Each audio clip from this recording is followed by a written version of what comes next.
Well, things got a little crazy recently, and it looks like my desk is even all over the place. Let's clean this up so we can have a conversation.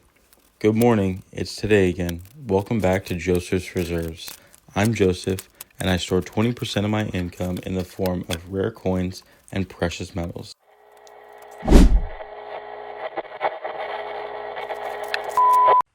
Of course, we've got day 8 of counting 5 pounds of pennies to total 40 pounds. But also, congratulations to AKA Bradley for making it first to the comments on my last video. Thank you so much for the support. Y'all start a conversation with AKA Bradley down in the comments. Well, I usually make these show and tell videos on Friday mornings after my Thursday weekly purchase. But this week, Thursday was actually Christmas, so my shop was closed. I had to wait until Friday to get in and make a purchase. And honestly, I really wish I would have been able to make a purchase on Thursday because prices jumped about $4 in the one day I was waiting to buy. But that's okay. The dollar cost averaging does go strong, so we're just going to keep buying every week. Let's see where metals are today. So we'll get out the 4 metals that I stack here. We've got gold, silver, platinum, and I might as well pick up the copper. So gold right now is $4,533 per ounce. Silver is $79.27 per ounce. Platinum is $2,461 per ounce.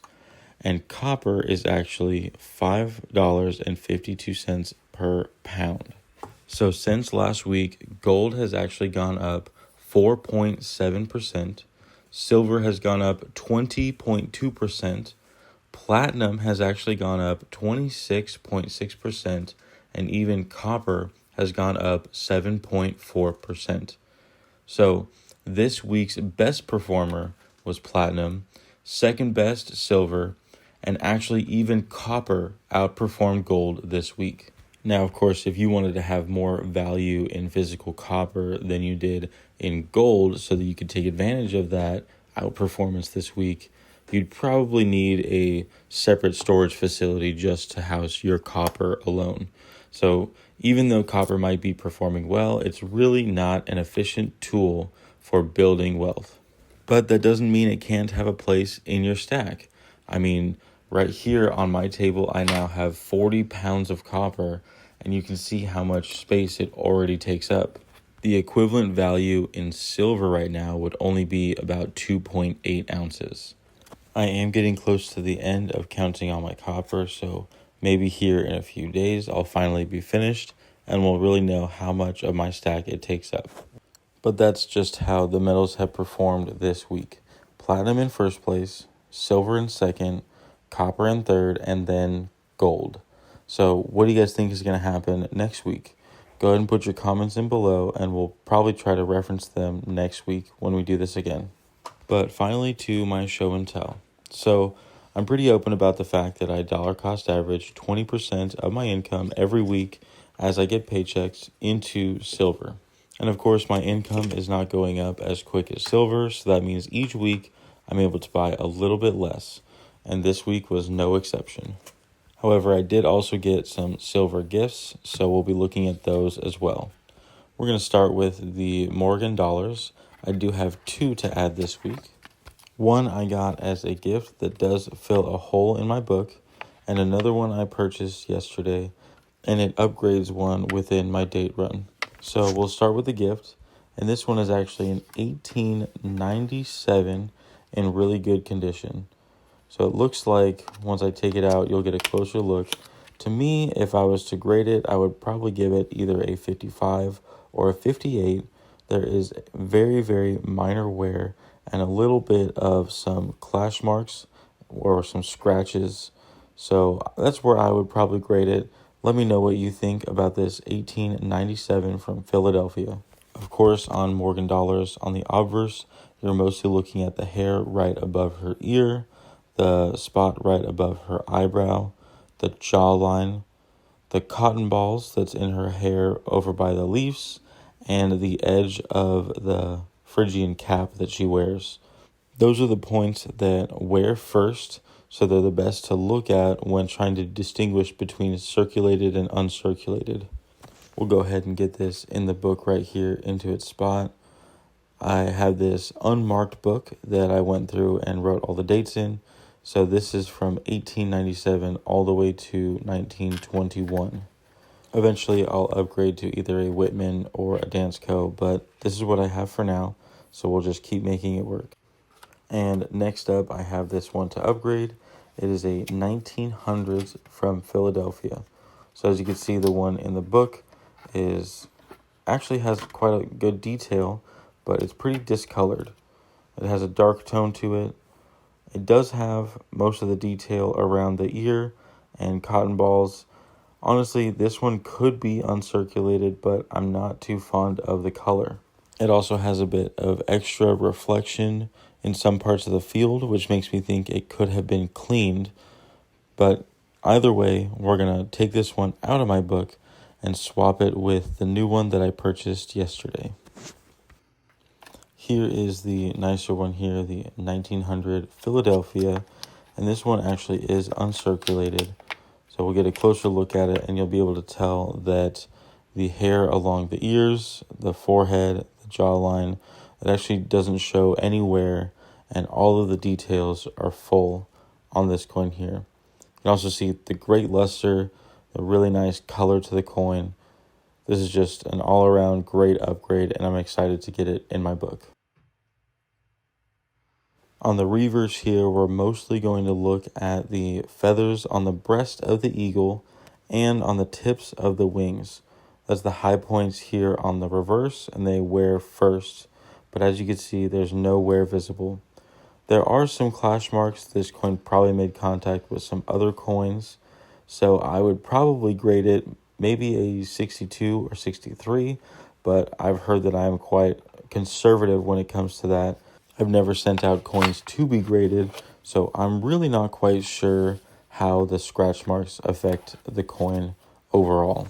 Next up, we have another gift, and this one adds to my Australian lunar collection as well as my dragon collection. This is a 2012 Year of the Dragon 5-ounce Perth Mint coin. I'm becoming a huge fan of the 5-ounce size, and I think in these coins with so much detail, it's just such a beautiful way to zoom into the design of the coins. I really like how Perth Mint does their reverse proof look on every coin that they put out. Here I have another 5-ounce 2024 dragon, and I have a whole separate dragon collection, so I've decided to collect all of the Lunar Year dragons in the 5-ounce size, and then I have started the rest of the collection in the 1/2-ounce size, and I'll probably continue that and try to get all 3 series done of the Lunar Year. So now I have the Series 2, 2012, the Series 3, 2024, and that means all I need left for this collection right here, the 5-ounce dragons, is the Series 1 from 2000. And then here I'm pulling out the rest of my Lunar Series coins. These are the 1/2-ounce sizes. I'm really starting to like the 1/2-ounce size, maybe even a little more than the 1-ounce, but that just might be because the prices feel a little bit high right now. So here I have the 2024 and 2012 dragons. And if you're not familiar, this is just a series that Australia, the Perth Mint in Australia, puts out. Every year they change the design to match the zodiac sign of that year.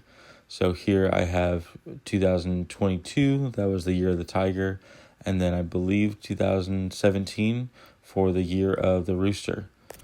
So that means that there are 12 different animals to collect, but right now they're on Series 3. They just started Series 3 in 2023. They started Series 1 with the rabbit in 1999. So right now in Series 3, there's only the rabbit, dragon, and snake. So for this series, that is my goal right now, to get the 1/2-ounce of each year and the 5-ounce of all the dragons. I might upgrade these to the 10-ounce, maybe even someday get the kilo coins, but right now I'm really happy with the way that the 5-ounce coins look. And next up, I have 3 more silver pieces that I purchased on my dollar cost average yesterday. I've decided to start collecting these animal portrait coins that were put out by Canada. They come in 3/4 ounce silver and 1/4 ounce gold. They started this series in 2017, and I believe we're still making it today in 2025. So that would make 7 to collect, and each one is in this reverse proof design and the silver and the gold versions. It's a beautiful coin, and I love that it is less than 1 ounce. 1 ounce just feels a little bit expensive right now, but I enjoy the size and the coin itself. I'm excited to start collecting all the other ones as well. And next up, I have an interesting case. This is a piece of silver it's a 1/2 ounce. It has the spinner dolphin design, but this is actually made for Niue. And realize I said made for instead of made by. So I usually categorize things by who it's made by, either a country or a company. A country would be a coin or a sovereign minted currency, and a company would make it a generic or a round. In this case, this is almost like a generic coin made by a company that was commissioned by a country. So this is a legitimate currency. However, it wasn't made by a mint or an agency that exclusively creates that currency. One thing we can agree on is it's stamped with a weight and purity, which makes it bullion. Just like this one here, this is a 1/2 ounce 2012 Year of the Dragon generic round. I'm not quite sure who made this one. It does have some Chinese characters on it, so it easily could have been a company in China promoting the Year of the Dragon in 2012. But I'm happy to add it to my dragon collection, which seems to just be growing more and more, and I'm not too upset about it. But that is my purchase for this week. I got the 1 Morgan dollar, which actually this is the one that came out of the book, and then I have 2 1/2 ounce rounds and a 3/4 ounce coin. This is currently what my $200 dollar cost average was able to get me, and another reason why I'm pushing towards stacking more fractional coins. I like being able to take multiple coins home at the end of the week, not just 1 or 2. But that's going to be it for today, everyone. Thank you so much for watching, and always remember, every ounce adds up, so no matter how small, just keep stacking.